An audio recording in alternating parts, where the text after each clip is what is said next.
You're listening to 204 Hoops Talk. I'm your host, Blaine Stenson. And I'm your host, Arjun Narula. Today we have a very, very busy show for you. Today was the NBA trade deadline. By the time this is posted, it will likely be a day or two since then, but everything will still be relevant. Before we get started on that, I know there was a little bit of WNBA news you wanted to get to. Yeah, so over the weekend we had a couple of iconic number 22s that went up into the rafters for two NCAA teams.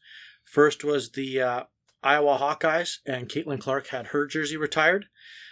They also upset number 4 USC during their game. And Caitlin Clark had a couple of her former teammates come out. Kate Martin, who's right now playing in the Unrivaled League, and Gabby Marshall. So it was a great night to kind of recognize her. And it was not cheap to get through those doors, let me tell you. No, I heard those tickets were a pretty penny. Yeah, and Asia Wilson, who played for the South Carolina Gamecocks, also had her number 22 hung up in the rafters. And she also just had her signature shoe with Nike revealed. That's going to be coming out in May. It's a nice bright pink. And then Nike's also working on a collection with a couple of their signature WNBA athletes, which includes Caitlin Clark, Asia Wilson, and Sabrina Nesky, who all have signature tees coming out. So keep your eyes peeled for that. But why don't we head over and chat about the trade deadline? Yeah, I mean, obviously the big news that broke last, I believe it was last Friday, was Luka Doncic to the Los Angeles Lakers for Anthony Davis. I still don't really know what to make of this. At the time, I was very much like a lot of people I heard. I thought it was fake. I'm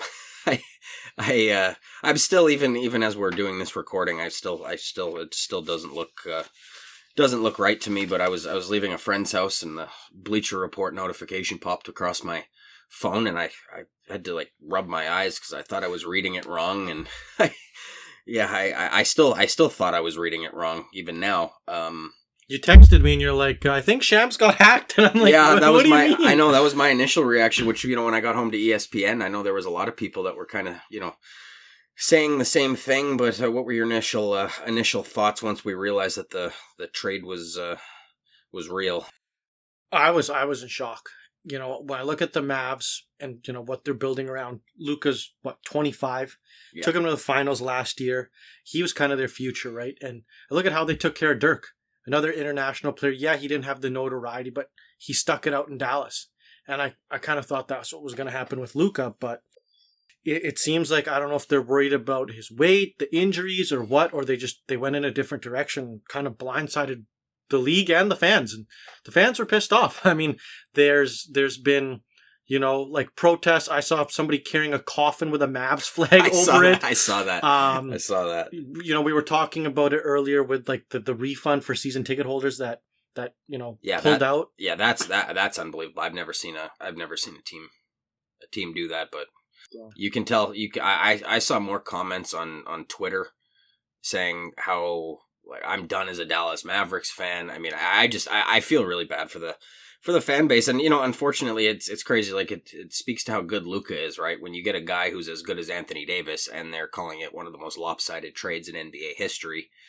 Because you don't trade a 25-year-old phenom like him, like a guy who, historically, he's already 5-time All-NBA. Yep. Which is more than guys like Dwayne Wade and... who else? Well, lots of guys. There's lots of guys that have never won 5-time. I don't think Steph Curry's been All NBA first team 5 times. I could be wrong on that, but I'm pretty sure he hasn't. But you don't trade somebody like that for what they got, especially considering that they didn't open up the trade market to anybody else. Like, it just kind of came out of nowhere. Out of left field. And, since it happened, I've heard the Mavericks, they kind of said, well, they were concerned about his weight, being that he got up to 270, which, I saw the videos of him getting off the plane, and he didn't look 270 to me. Like, no. he looks like he's in fine shape. Yes, there have been some criticisms of him over the years that he hasn't, he doesn't, take care of himself as well as like a LeBron James, which most people don't take care of themselves like LeBron. And he certainly could get into better shape. But I mean, shit, if you're averaging 27, 8, and 8, and you're quote unquote not in shape, maybe more of these guys need to not be in shape. Yeah. Well, they showed him in his new Laker threads, and people are saying he looks like he's around 230.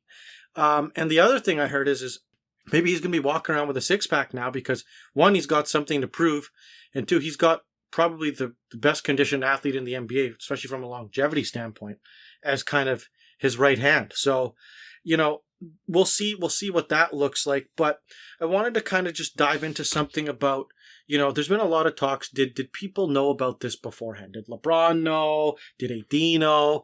From what I'm hearing, this seemed like one of those executive to executive trades. And what leads me to believe that, Blaine, is that both of these guys had just bought multi-million-dollar mansions and homes in their respective, states that they're playing in. AD had like a $32 million mansion, and Luka had like a $12 million house in Dallas. So I think everyone, including their teammates and those involved, were caught off guard.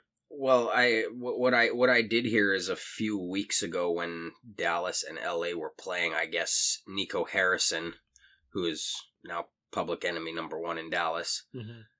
I guess him and Rob Pelinka, they sat down for coffee, and it was kind of thrown out as a hypothetical. Yeah. And then it just kind of built from there. Like Pelinka said in his press conference and stuff that this was just kind of something that had been building over a number of weeks. So it's not like this just happened one day. They just picked up the phone and said, "Hey, do you want Luka?" Like, it sounds like it had already been discussed. But yeah, with LeBron, I mean, in this aspect, I actually do believe that he didn't know about this, and I don't think anybody else did. I know a lot of like LeBron haters and stuff like that. They're gonna say, "Oh well, we've all heard the nicknames. Oh, Le GM, and he's pulling the strings and everything, and all that stuff." Which historically he absolutely has been on certain teams. He did that with Cleveland when Tristan Thompson got a max contract when he wasn't deserving of it, and Iman Shumpert and J.R. Smith got probably overpaid and stuff, and he tried to do that in Miami. He tried to get Spo fired, and Pat Riley had none of that. But I don't think he knew. But overall, I don't think he's upset with the trade because they play so similar that it kind of takes a little bit of weight off of his shoulders, right? He doesn't have to be necessarily the primary ball handler, and the one thing that he's been more willing to do over the last couple of years is be a spot up shooter and a catch and shoot 3-point shooter. So I think it's going to take a load off him. And he can be the number 2 guy down the stretch, right? Because like Luka could close out a game and then you still have him on the floor. Yeah, which Luka's fearless when it comes to, taking the last shot. He did it against Minnesota last year when he hit that 3 in Gobert's face. And I mean, he's done that lots. That's not even the only game, but I don't think anybody knew about it, but the one thing I think for me that's confusing about the whole thing is, like I said before, you don't trade a 25-year-old phenom, and if the issue is they're concerned about his health and him not taking care of himself, and that's led to some of his injury issues, because the injuries that he gets, they're nothing major, but they're stuff that can potentially linger, right? Like a calf strain or knee issues, stuff like that, right? But they trade him for a guy who is 6 years older, very injury prone himself. Yeah, is basically made of glass. I know Anthony Davis has been healthy for the last year or two. Specifically last year, that was the healthiest he'd been in years, and he's played at a high clip at a top-notch level, but I can't see the rationale when they say we're trying to win now. I really don't.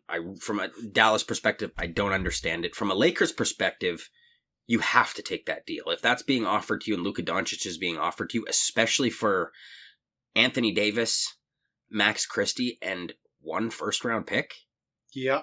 So, you have to do that. I mean, you look at Rudy Gobert when he got traded a few years ago. They got 4 first-round picks for him. And now look at how well they're doing. It's just it just blows my mind. And the other thing, and they weren't done. They weren't totally done making moves. They did acquire Mark Williams from the Hornets. They traded Dalton Knecht. This happened late last night, I believe. They traded Dalton Knecht, Cam Reddish, a first round pick swap, and in 2030, and a first round pick in 2031. Now, Mark Williams, he's one of the better young bigs in the league.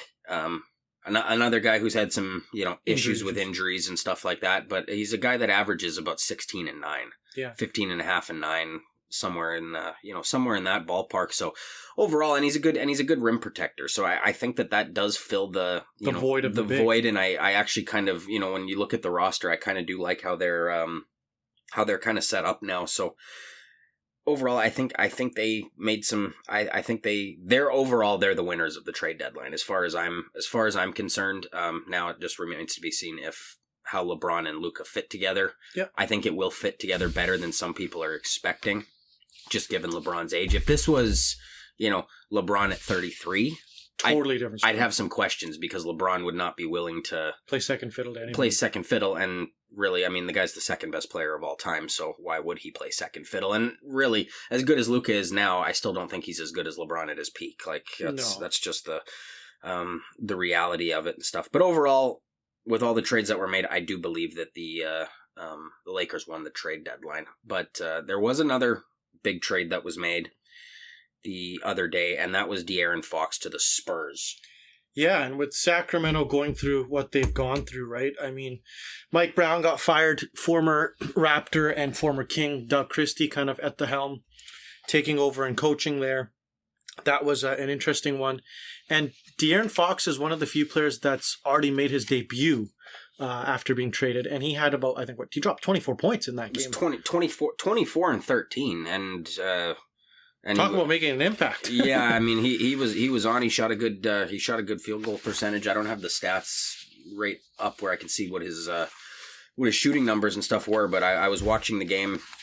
They had the game kind of looked like it was going to a blowout, and Atlanta kind of closed the game in, and then they won basically on the last play of the game. But in terms of that, I think this is a perfect. He's a perfect guy for the Spurs. He's so quick that you basically have to sag off of him to prevent him from getting to the rack, because if you get up on him at all, he's blow by you. Pretty much anybody in the league. And when you've got a guy like that with Wemby, who, I mean, can tip in anything, can catch anything in and around the rim. Yeah, and as a pick and pop guy, which you saw a little bit of that with Sabonis. Yeah, because Sabonis was a good pick and pop, and I think there was a time during the season, I don't know if he still is, but I know at one point he was leading the league in 3-point percentage. Yeah, I remember that. I don't know about that anymore. But, it's interesting too, because you got Chris Paul still there. And that's another guy. I know Fox is not as young as he was when he first came into the league, but you have a vet that you can learn from and pick his brain. Well, and they didn't give up their young core with Stephon Castle and Vassell. Yeah. They still have Keldon Johnson, who's moved to the bench, but still has his moments and stuff. So, I mean, when you look at their roster, I mean, their roster looks good. And the fact that they got him for pretty much nothing. Like I'm just looking at the trade. So it was a 3-team deal. Yeah. With the Kings and the Bulls. The Kings received Zach LaVine. Sidi Kosoko, I think is his name. I've never even heard of this. I've never even heard of this guy, admittedly. And 6 picks. Yeah, they got three first rounders: a 2025 from Charlotte, 2027 from San Antonio, 2031 from Minnesota, and then they got 3 seconds. The Spurs obviously got De'Aaron Fox and Jordan McLaughlin. And then the Bulls received Kevin Huerter, Trey Jones, Zach Collins, and a first-round pick. I mean, they gave up nothing to get him outside of a couple of picks. Like I think that's the outside of the Luka trade. I mean, that's the steal of the deadline as far as as far as I'm concerned. And the fit is great. And then from Sacramento's perspective, I think that they were. They were struggling. this year. They're one game over 500 right now. They're sitting right at 500 this year. Obviously, Mike Brown got fired, like you mentioned, and got replaced by Doug Christie. And after that, they seem to, kind of seem to pick it up a little bit. But the rumors about De'Aaron Fox possibly getting traded, it's been going on for a couple months now. Yep. And San Antonio seemed to be the team that was mentioned the most. The most that would be most interested. But they get back Zach LaVine, who they pair him with DeRozan again. I don't really, I think this trade was better for the all the draft picks that they got. Yeah. But as we saw in Chicago, LaVine and I understand LaVine and DeRozan, they've got a very good relationship, but that clearly didn't work. So too guard heavy. Yeah, they're going to be going into a rebuild. I think this is it's kind of a rebuild, which they've been in pretty much outside of last year where they finally made the playoffs again. They've been in consistent nothing but rebuilds for years, 20 years kind of thing. So I part of me feels bad for Kings fans in that aspect because it looks like they finally had something to look forward to, and now all of a sudden they're taking a couple of steps their back. Franchise player is gone, so who knows what happens with Sabonis. I could see him demanding a trade in the offseason or next season sometime. DeRozan, I don't remember how many years he's under contract for there, but I could see him wanting to go to greener pastures with a chance to win. And but San Antonio, they clearly won this deal, and good for Chicago. Chicago was able to get away. They've been trying to trade that LaVine contract for a couple of years now, and they got a pick out of it. And actually, I believe they got their first round pick back. The site I looked at, it doesn't say which year that was for, kind of thing. But we've talked about those two. The other big trade that happened was my Heat. Jimmy Butler to the Golden State Warriors. What do we think about that? I'll let you lead off with that one since you're the Heat fan and I'm the Warriors fan, so I'll chime in after. Yeah, you give your 2 cents. The way we had touched on this. I think anybody who listened to our first episode, I tore into Jimmy pretty good, despite him being one of my favorite players. And speaking from a Heat fan perspective, before I get into the actual specifics of the deal, it's bittersweet to see him go. It's sweet in the sense that he was just causing a bunch of chaos, which he historically did. He did that in Minnesota most famously. Then in Philly. Yeah, Philly wasn't quite as bad, but he made it known that he didn't want to be there anymore, and that was during the off season. Chicago, the exit from there was, wasn't great, but there wasn't, a whole lot of fireworks with that one. But we've seen this before in Minnesota, so I like I said, I was surprised to see, how it all unraveled. But the fact that we went to 3 conference finals, 2 NBA finals with the guy. I've got nothing but good things to say about him as it pertains to his on-court performance outside of these last few months where he clearly, you could tell watching him, he wasn't putting forth a proper effort for what his contract demanded and all that. So it was time for him to go. But overall, I'm just going to go over quickly the specifics of that trade. So this was a 4-team trade between the Warriors, the Heat, the Pistons, and the Jazz. So the Warriors, obviously, they received Jimmy Butler and they re-upped him for 2 years, $121 million. He opted out of his $50 million next season and will now be making $60 million next season, which is just, stunning to me for a guy that's, 35 years old. I don't think he's worth that amount of money, but the Warriors had to do something if they're trying to salvage these last couple of years of Steph Curry's career. So the Warriors got him. In exchange, the Heat got Jimmy Butler, PJ Tucker, and Kyle Anderson, and a protected first-round pick in 2025. PJ Tucker was then rerouted to the Raptors in a separate trade for, I believe it was Davion Mitchell. Yep. The Pistons, they received Dennis Schroeder and Lindy Waters. And then the Jazz, they received Josh Richardson, KJ Martin, and a second-round pick in 2028. So, I mean, very quickly, Dennis Schroeder. I mean, this has been, how many times has he been traded? He's basically playing musical chairs with teams at this point. Well, I saw something on Instagram that said him and Shaq have completed the Rainbow Challenge because they have all these different colored jerseys. Yeah. He got traded like 3 times within 24 hours. So I feel for the guy, but, you know, he's a steady guy that you can bring in. He'll learn the offense. He's a good locker room guy. Played really well in the Olympics and overseas. So, like we were talking about earlier, he's still definitely got something left, but he's not what he once was. No, certainly not. I guess my question for you, being that obviously you're a Raptors fan, but you've also been a big Dubs fan over the years. What are your thoughts on getting Jimmy and him pairing with Steph? Well, I was a little sad to see Wiggins leave. Canadian guy, obviously really helped in the 2022 run. Dealt with some off-the-court issues. His father actually was very ill. That's why he was, on that extended personal absence. And he just had a kid, I believe, like a couple weeks ago. So the kids are in school. They got to move, so you feel for that. But you and I know, right? This is a business, so it's part of it. I'm just interested to see in, how Butler kind of fits into that equation and how someone like him and Draymond kind of get along, right? 2 very, defensive-minded but fiery type of personalities. And how's that going to work out? So I don't know who you could say the winner of the trade is. I mean, I would say maybe Miami because he wasn't really going to play for them, but I don't know if anybody's going to get substantially better record-wise or what the short-term impact is going to be.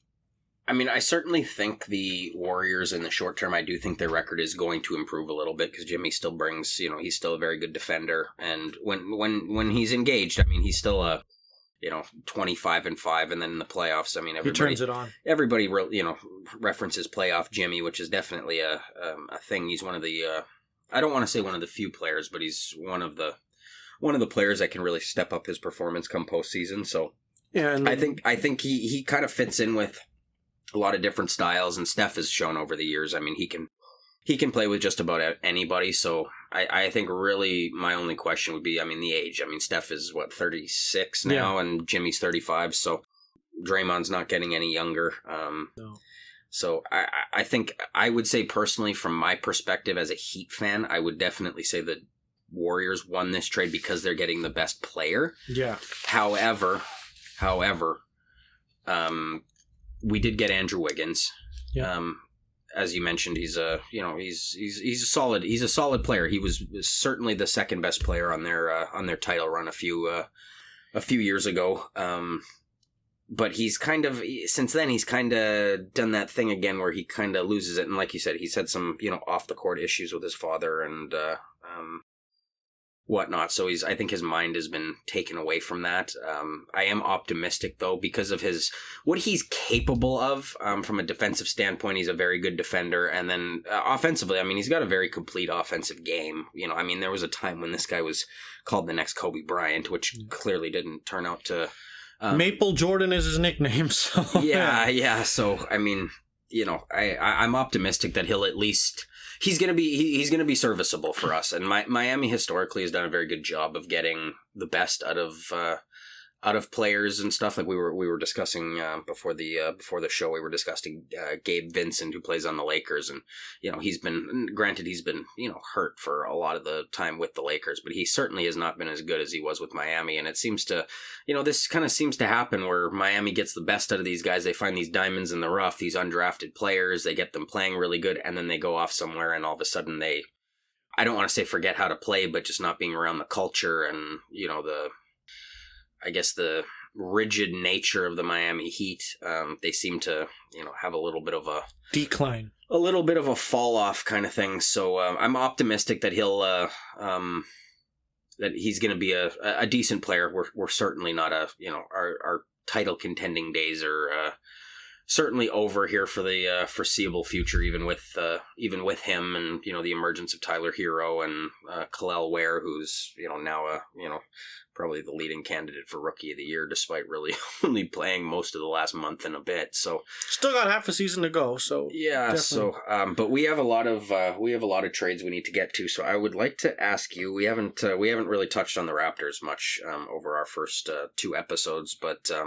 The other trade that happened was Brandon Ingram to the Toronto Raptors. The Raptors acquired Brandon Ingram, and in exchange they sent Bruce Brown, Kelly Olynyk, a first-round pick in 2026, and a second-round pick in 2031 to the Pelicans. And it sounds like, I just heard this on, I believe it was TSN before the show started a couple hours ago, that Brandon Ingram is potentially interested in signing an extension with the Raptors. So I just kind of want to get your thoughts on Ingram with the Raptors, kind of how you see the fit. And this is all considering that he's healthy. Well, yeah, that's the thing. He has been out for the last while, but I think there's 2 things. What did we give up to get him? Not a whole lot, in my opinion, which is good. You kept that young core together that they have, right? With Barrett, Quickly, Scotty Barnes, and Grady Dick. So that's huge. And you still have a couple of bigs. I know you got rid of Olynyk, but you got Boucher there. You have Yak there still as well. So I think it's a great trade. I know you and I were talking about it earlier, is that we were worried, is he going to be like quote unquote a rental like Kawhi, right? With that contract coming up. But if he's interested in signing an extension, I think, he's a guy that can score. He's got length. If he feels like it, he can defend. And I think that's what's been the Raptors' calling card. They had the best record in January up until I think their last game where they lost. I remember hearing that, or since January 13th, whatever the date was. But they really have to pride themselves on playing defense. If they're going to win, that's going to be something that's huge for them. So I think, he can play a couple different positions and he can guard a couple different positions. So great pickup. I'd love to, have him stay there, and he can be a bit of a leader to the younger guys because he's been around a little bit longer. Yeah, I mean, I certainly, he obviously has to stay healthy, and that's been the big thing. He hasn't really been healthy over the last few years. I was looking the other day, and like he's rarely played over 65 games, kind of thing. So yeah, I think with him, and like you said, with him being a rental and stuff, there the potential for him being a rental, unless he signs this extension and stuff, you didn't really give up much to get him anyways. So I know he's, he definitely has a sizable contract kind of thing. So, I mean, if he does walk, you at least have some cap space. Yeah. Right. And the other thing on the healthy part is I think about Kawhi and how we managed him and his health. And I don't know how much people know about, sports medicine and doctors, but the Raptors have somebody by the name of Alex McKechnie, who's one of the best kind of trainers and sports medicine doctors in the league. So they really, can help some of those guys that are maybe a little bit more prone to injuries and all that. And right now, yeah, he may be one of the most skilled players on the team offensively and all that, but they don't have to be in a rush. They can kind of use him as they need, especially if he's going to sign an extension, and work him into the rotation. So just food for thought. Yeah, so I mean, overall, I think it's a really good pickup for them. And he is there was a time where people, and the comparison is probably a little bit unwarranted, but just in terms of style of play, I mean, he's been compared to Kevin Durant. Yeah. Right, with the length and, his ability to shoot from the outside and get to the bucket and his mid-range game and, all that. So I think it's a great pick. And plus the other thing that a lot of people, I think, are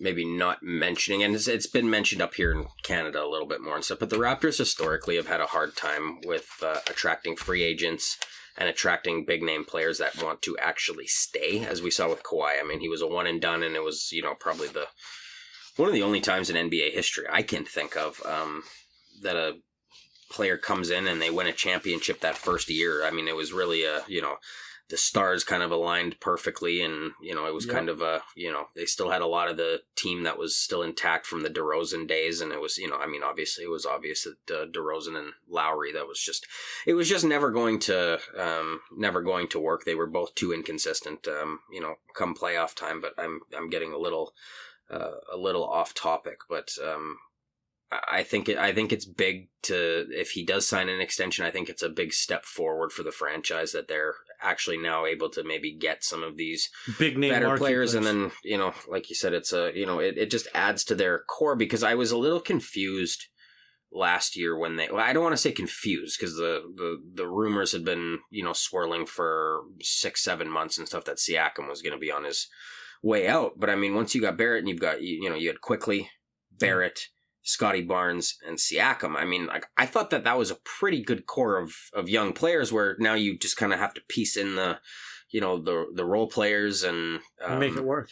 Yeah, and then obviously they need some time to build chemistry and stuff. But now you've got a guy that, again, if he can stay healthy, he kind of adds to that core. So you've got kind of a four players there that that make up the core, and now it's a point of Masai needs to start retooling the rest of the team. But for sure. So moving on, there's a couple other there was a couple other big trades, and before the end of the show I am going to run through and just kind of do a brief summary of all the trades, just so our listeners are if they didn't hear in other places and stuff. But the other trade that made some noise, and definitely on a lesser scale, was Chris Middleton. Chris Middleton has now been traded from the Milwaukee Bucks to the Washington Wizards for Kyle Kuzma, Patrick Baldwin Jr., Jericho Sims, and a second-round pick in 2025. The Wizards are also getting A.J. Johnson, a first-round pick swap in 2028. And the Knicks also got in on the deal, and they got former Raptor DeLon Wright, and cash consideration. So, what were your initial thoughts on that, and who do you think won this trade? Well, I know we talked a little bit about it the other night. I mean, Middleton's been having health issues. We know that. Big time. I mean, basically since they won the title in, was that 2021? I think so. I think it was 2021. So, I get, and you told me, right, it's not like it's right after championship run. It's been a couple of years. There's been rumors that Giannis, is looking to, potentially leave. Then big coaching change with Adrian Griffin gone and then Doc Rivers stepping in. So I think they needed a little bit of a shakeup, the Bucks did. Kuzma's younger. I know he's coming from Washington, where the culture hasn't been the best, but he was with the Lakers. He was around some vets, so I think hopefully if he can kind of he's a champion. He's a champion, right? So if he can kind of get back to his winning ways, and Giannis is a no nonsense guy, right? He's going to demand excellence and go there. So I think it made sense for the Bucks to part ways with Middleton. And I mean, Washington is they're down in the dumps. They definitely need some locker room presence and some vets, but I don't even know if Middleton is going to stay there for the foreseeable future. What's going to happen? Yeah, well, and I mean, even if he does stay there, what difference does it make at this point? He's not the same player, and I mean, he's really on his last leg. I mean, I wouldn't be surprised if in the next couple seasons he's out of the league and calling it a career, because he just can't stay healthy. Yeah. But yeah, obviously the Bucks clearly, they clearly won this trade. Yeah. Washington, I mean, they're such a dumpster fire of a franchise. It's just it's almost laughable. I know at one point, and I'm as I had mentioned in the our last podcast, I'm a big golfer. I'd seen this stat earlier in the year before the calendar changed to 2025, and they had what was it? It was like 6 wins between the end of last year and then the beginning of this year. Yeah. And they made a comparison between him and world number 1 Scotty Scheffler. And Scotty Scheffler had just as many wins in that time frame as an NBA team that's playing like every other night. As an NBA team, yeah. So, I mean... Over more than a season. Yeah, so, I mean, that just goes to show how, how bad they are kind of thing. But, I think Kuzma's... I don't know. I don't necessarily know how the fit is going to be. I haven't watched a whole lot of Kuzma over the last few years because, I mean, really, who wants to watch the Washington Wizards? I'm not trying to... disparage them or, insult any of our, maybe listeners that may be Wizards fans and stuff, but they're just not a good team and they're going nowhere. So, I haven't really watched a whole lot of them and stuff, but he definitely, he can definitely put up some numbers. I know he's averaging about 15, 16 points a game and he's, overall, he's a decent defender. He's a good rebounder. He's a decent shooter. So I think he will be a good fit for them, but whether it puts them back into title contention, I'm not so sure. Obviously, they are one of the better teams in the East, but they certainly are not the defensive juggernaut that they used to be. The other trade that happened today, and we're not really going to go too much into this because it's not, I don't think it's all that significant. But DeAndre Hunter of the Atlanta Hawks was traded today. Mm-hmm. He was traded for Karis LeVert, George Niang, pick swaps in 2026 and 2028, and 3 second-round picks. I mean, overall, as good as Cleveland has been, the one area I think where they've had a little bit of a gap is their 3-and-D, which he certainly provides. He's another guy that's had some, had some injury issues and stuff like that, but not as bad as some of these other guys, kind of things. So I think that's a good pickup for them.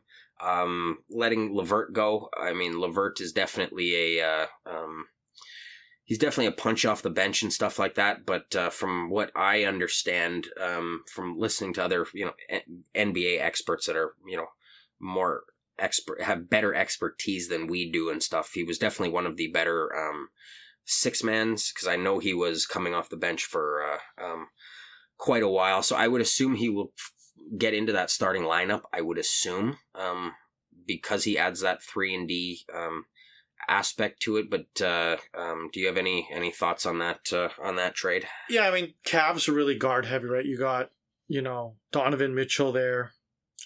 We also have Garland and then LeVert. So I think it made sense to kind of, like you said, part ways with LeVert and then bring in a 3-and-D guy. And then the Hawks also got, 5 picks out of this deal in the next couple of years. So smart trade for both. And, I think it'll give the Cavs what they need, because they're really trying to make a push for that championship run this year, and they might do it. Yeah, certainly. And I mean, even, as you mentioned with, with guards, I mean, they also have Max Strus in there too. Yeah. Right. And before that, they were using Dean Wade in the, which I've always, that's always a weird name. I always think of D Wade when I hear that. He's obviously no comparison and stuff like that. But, he's not, he's a good shooter and stuff, but he's not a great defensive player kind of thing. So I think it's a big pickup personally for the Cavs.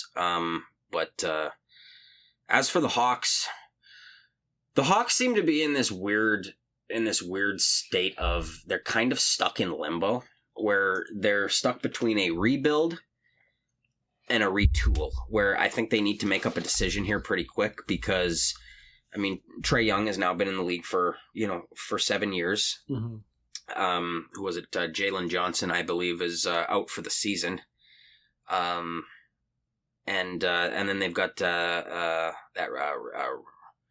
Ricochet, or I can never pronounce his the name, but he was the number 1 pick, and he's actually a serviceable player kind of thing. But they're kind of in this, like I said, they're kind of in this weird limbo. Yeah, they're kind of in limbo where they need to make up a decision and stuff. So I very likely could see the Atlanta Hawks potentially looking to move Trae Young this summer, and if not, I could see Trae Young asking out, because this is another team. I don't think they're really going anywhere anytime soon. So, nope. It's kind of one of those. But I just very quickly, before we wrap things up, I just want to run through. I'm just going to kind of go over all of the different trades. So if at any point anything kind of stands out for you, please don't hesitate to just interrupt me and give me your thoughts on that. The Raptors, they made another trade with the Pacers today. They got James Wiseman and cash. You did have one comment on that a little bit earlier. What was so if you? Yeah, I mean, just looking at the bigs, right? Like I know sometimes they're, you got a guy like Cat, and they played the Knicks and they came back and they ended up losing, but they don't have anyone on their team that can stop them. Like Jakob can't, Kelly Olynyk can't, Boucher's like 40 pounds too light. So I think someone like Wiseman just gives you another option. I know he has not been healthy for a while, but if he can work on that, I think, they can really develop him into somebody that can, be kind of like a good punch off the bench. So we'll see what happens. It's really early to say something, but I like the trade on paper. Yeah, I think the big thing. I think the big thing there is just health really, because he's for years he just really has not been able to stay healthy, and there was some promise when he came into the league. So just finishing up that one, the Pacers, they received cash considerations from the Raptors for Wiseman. Moving on to the next trade, the Bucks and the Clippers were involved in a minor trade. They traded Kevin Porter Jr. The Clippers traded Kevin Porter Jr. to the Bucks for Marjon Beauchamp. The Wizards, they picked up Marcus Smart in a 3-team deal, and it sounds like Marcus Smart will be getting bought out. He hasn't really been playing in Memphis. But in that trade, the Wizards received Marcus Smart, Colby Jones, Alex Len, first-round pick in 2025, and a second-round pick in 2028. The Grizzlies, they received Marvin Bagley III, who is another guy that's just really, he's really been underwhelming since he came into the league, and really, underachieved since his Sacramento days. They also got Johnny Davis and 2 second-round picks, and the Kings got Jake LaRavia. The Rockets, they also received Cody Zeller from the Hawks for Alpha Kaba. And the Rockets also got in that deal a second round 2028 pick, which was actually their pick originally. So they're getting their pick back. Another trade that the Hawks made, and this goes more to my point on, they're kind of in limbo and really going nowhere fast. I don't really understand the point of this trade. I don't really see, I think they are probably, between the two of them, I do think they're probably the better players, but it's not going to make any difference to them winning. The Hawks sent Bogdan Bogdanovic to the Clippers, as well as 3 second-round picks in 2025, 26, and 27 for Terrence Mann and Bones Highland. Yusuf Nurkic, he was traded from the Phoenix Suns to the Charlotte Hornets. They're one of the teams that's on that second apron where they're really paying a heavy tax. Yeah. And with the second apron and stuff, there's a whole bunch of rules about you can't pair multiple players together in trades. So they really had to just package him by himself. So they're just trying to offload. Offload. And they also had to send out a first round pick to get that done. The Suns received Cody Martin and Michicic. They also received a second-round pick. The Spurs, they received Patrick Baldwin Jr. from the Bucks for cash. As part of this was a secondary trade, and I believe I referenced it earlier in the show. But the Heat traded PJ Tucker back to the Raptors for the third time. Third time's charm. And a second-round pick and cash for Davion Mitchell, who, we're another team that's, we've got a lot of guards, so I don't really know exactly where he fits in. 76ers, they sent Reggie Jackson to the Wizards and a first-round pick in exchange for Jared Butler, and 4 second-round picks in 27, 28, and 2 in 2030.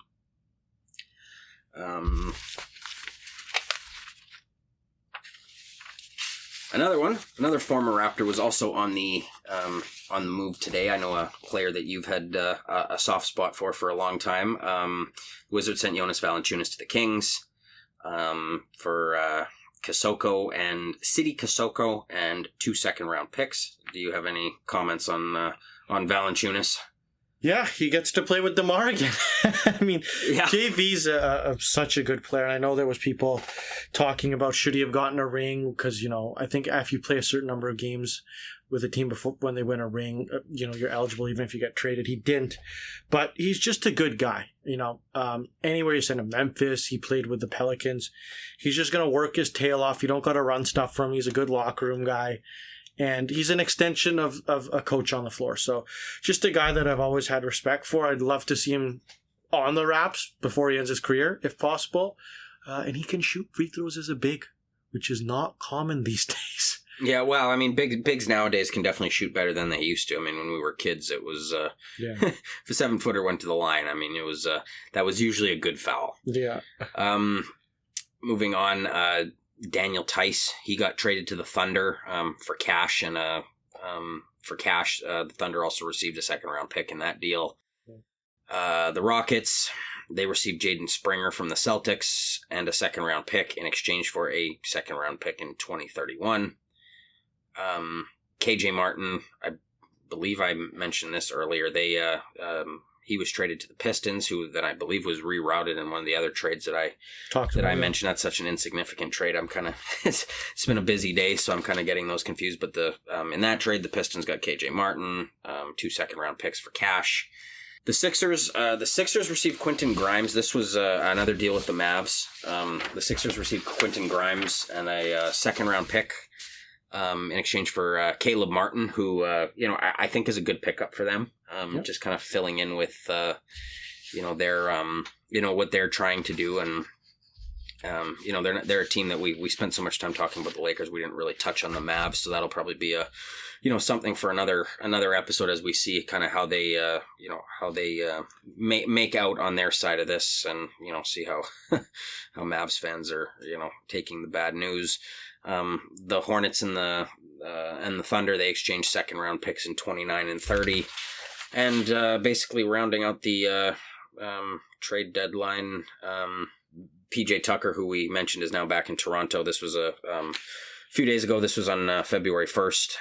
PJ Tucker was sent to the Jazz before he was rerouted to Miami. Mo Bamba was also part of that deal. A second round pick in 2030 in cash. And the Clippers received Patty Mills and Drew Eubanks. So that is it for the trade deadline for this year. I've heard a lot of people overall calling this one of the wildest trade deadlines of all time. Do you have any last thoughts on the trade deadline before we wrap things up today? Yeah, I mean, there was just definitely a couple of big moves, right? I think the two that stuck out to me was obviously Luka to the Lakers and then the Jimmy Butler one. But it'll be interesting to see, kind of like you said, what are some of these teams going to do in the offseason? What's going to happen in Sacramento? What's Atlanta looking to do? Does Ingram, stay with the Raptors? So it's going to make for, an interesting second half of the season after we round up All-Star break, which we'll definitely chat about in our next episode. But just want to thank everyone for their support on episode 1 and excited for some new listeners on this second episode. So with that, we'll be signing off. Take care, folks. Peace.